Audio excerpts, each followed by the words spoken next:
Muhasabah ni penting. Ia adalah satu proses penilaian prestasi semasa kita. Kerana sebelum kita menetapkan matlamat yang baru, kita kena cek kita ni sekarang ni berada di tahap mana. Sebelum melihat kepada benda yang akan datang, kita kena tahu prestasi sekarang semasa kita ni di mana tahapnya, apa keadaan kita. Untuk muhasabah ni ada dua teknik. Yang pertama disebut sebagai refleksi diri. Refleksi diri ni adalah kita duduk termenung, kita duduk diam sekejap, imbau balik diri kita ni sudah berada di tahap mana. Teknik yang kedua yang boleh kita buat disebut sebagai feedback, iaitu maklum balas. Boleh tanya kepada rakan-rakan, kita ni macam mana sekarang ni? Kau rasa karakter aku ni macam mana? Kau suka tak jadi sahabat aku?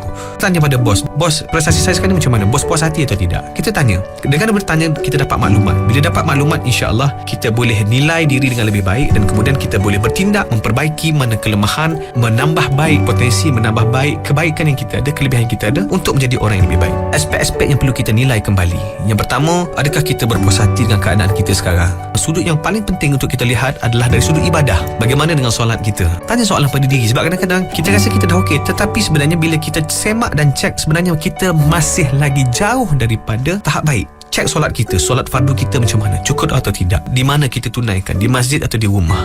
Dengan muhasabah diri, kita akan sedar diri. Bila kita sedar diri, insya-Allah kita akan perbaiki diri. Masalah ni bila orang tak sedar diri, dia rasa dia bagus je. Ini berbahaya. Orang baik rasa diri dia baik, lagi bahaya.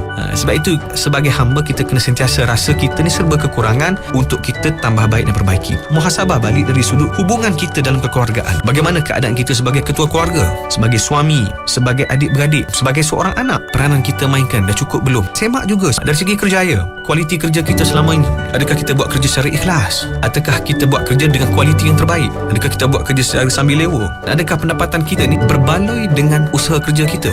Bila sebut tentang rezeki ni, yang paling penting mencari barokah, bukan mencari kuantiti rezeki.